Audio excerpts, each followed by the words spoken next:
El capitalismo. Producir más y más, vender más y más. Mira que el capitalismo tiene contradicciones. Llega un momento en el que tenemos más mercancías de las que la sociedad puede consumir o comprar. Por ejemplo, producimos más alimentos que nunca, pero la sociedad no puede adquirirlos. Se quedan en las estanterías de los supermercados y van directamente al cubo de la basura. Al sobrar cada vez más mercancías y no haber demanda, cierran empresas. Esto que hemos explicado en lenguaje sencillo es la crisis de sobreproducción del capitalismo, o la crisis como vulgarmente se la conoce. Siempre han existido y existirán, mientras haya eso que se llama capitalismo, una crisis con diferentes crestas que surgen en los años 90, para lo cual se ideó la cura, el adelanto del crédito, de un dinero que no existía y que no había sido producido. Si no llega a ser por este dinero fantasma, el sistema quizás ya hubiera quebrado. Como resultado de la venida de la crisis actual, las entidades más afectadas fueron aquellas que concedían los créditos a mansalva, es decir, los bancos. Estos quebraron y la burguesía debió rescatarlos con dinero público. Por tanto, la siguiente salida a la crisis capitalista que intenta la burguesía ya no puede ser el adelanto del crédito. Por tanto, para el capital europeo se plantea un dilema: ¿cómo remontar la crisis? La burguesía históricamente tiene una respuesta a esta pregunta, buscando una mercancía cuyo valor produzca el excedente necesario al capitalista. Esta mercancía la denominamos capital variable y no es otra cosa que la fuerza de trabajo. La clave de todo esto es la plusvalía, el valor no remunerado que el obrero crea al capitalista. Y es por esto por lo que se busca en países con mano de obra barata estas plusvalías. La mano de obra es la que ahora hay que abaratar. De ahí que sean necesarias reformas laborales, reducción de salarios, aumento de jornada laboral, privatización de la economía pública. Cada vez más, los grandes hipermercados apuestan por el empleo precario y temporal, con horarios atípicos que incluyen los fines de semana e imposibilitan la conciliación de la vida laboral con la social. Es decir, el problema principal para los trabajadores es que en este modo de producción capitalista ya no tiene nada que aportar a la sociedad, como no sea miseria, paro, corrupción, violencia, desahucios, etc. Ni al más ingenuo debe escapársele el hecho de que todos los recortes, los derechos que pierden los obreros nunca se van a recuperar si no es mediante la superación del capitalismo. La lucha no es meramente sindical, sino una lucha por el poder político que contrarreste a los oligarcas, a los banqueros, a los empresarios, que son los que actualmente ostentan todo el poder político en nuestra sociedad. Por tanto, todos los males de la clase obrera vienen dados por este sistema criminal llamado capitalismo, en el que una clase social es dueña de todos los medios de producción. La fantasía del oasis de libertad del consumidor que genera la visión de decenas de estantes cargados de coloridos paquetes de distintas formas y tamaños oculta la realidad de que nuestras opciones cada vez son más limitadas. Casi todos esos productos son elaborados por un pequeño grupo de grandes multinacionales y se venden en un puñado de cadenas de hipermercados o de tiendas de descuento que pertenecen al mismo grupo. El consumidor.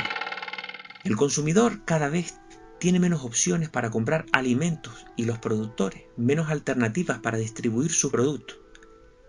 Es la llamada teoría del embudo. De un lado hay millones de consumidores y del otro miles de productores y en medio unas pocas cadenas de distribución que marcan las reglas del juego. Pagan precios bajos a los productores y privilegian en sus estantes productos industrializados y poco saludables y alimentos kilométricos o viajeros que vienen de la otra esquina del mundo. Los grandes supermercados suponen un retroceso en la división social del trabajo. Antes, los pequeños comerciantes se ocupaban de transportar las mercancías hasta muy cerca de nuestra vivienda.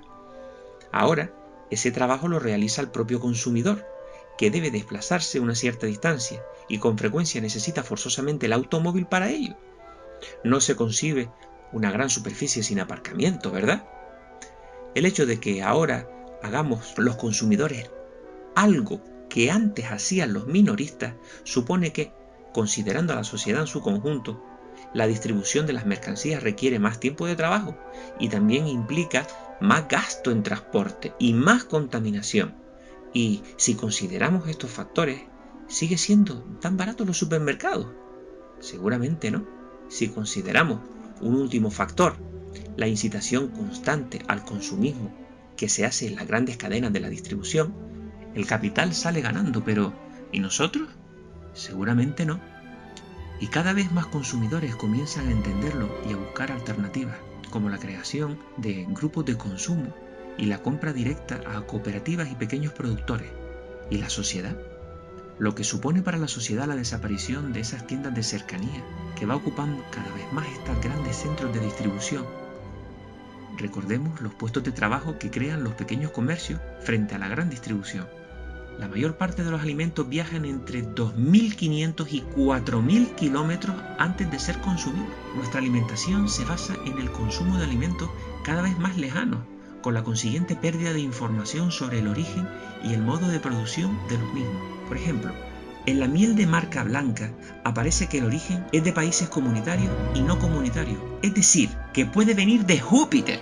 En la miel de productores locales, como la de Florido, por ejemplo, indica hasta del barranco donde se recolectó. Los alimentos viajeros no solo conllevan una contaminación medioambiental creciente, sino que inducen a la uniformización y estandarización productiva. Esto ha conducido al abandono del cultivo de variedades autóctonas en favor de aquellas que tienen una mayor demanda por parte de la gran distribución. La aparente diversidad publicitaria publicada por los supermercados no es otra cosa que una ficción. Hacen lo que quieren, venden lo que quieren, compran lo que quieren. Por ejemplo, vamos a un McDonald's y tenemos que servirnos nosotros. Recogemos nosotros y pagamos antes por si acaso. Vamos a una gasolinera y nos servimos nosotros. Y para finalizar, ahora vemos en algunos establecimientos de grande superficie el que tú mismo pasas por caja y te cobras tú mismo sin cajera. Y te dicen que es por tu interés, como las bolsas, para que no hagas cola. En IKEA tienes que pasar por toda la tienda.